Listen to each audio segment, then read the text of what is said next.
So ayun na nga, pagpunta natin dito sa kulungan natin, may umuwi tayong ibon. Silipin natin. Ayan, ayan siya.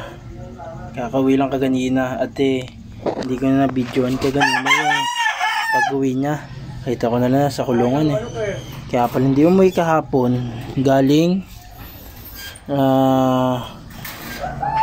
Port Lap sa Albay. Yan, ito ang tama niya.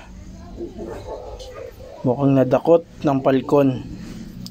Grabe. Ayan, i-recovery natin siya.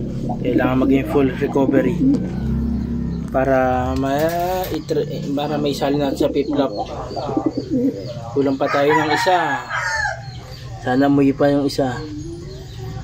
Ay, matibay pa rin naman, no? Kawawa. Grabe, durog na durog.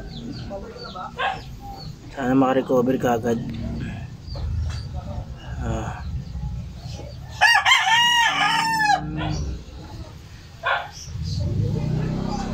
Ayan, at mamaya sana umuwi pa yung isa natin para maihabol natin. Okay, balitaan ko kayo mamaya ulit.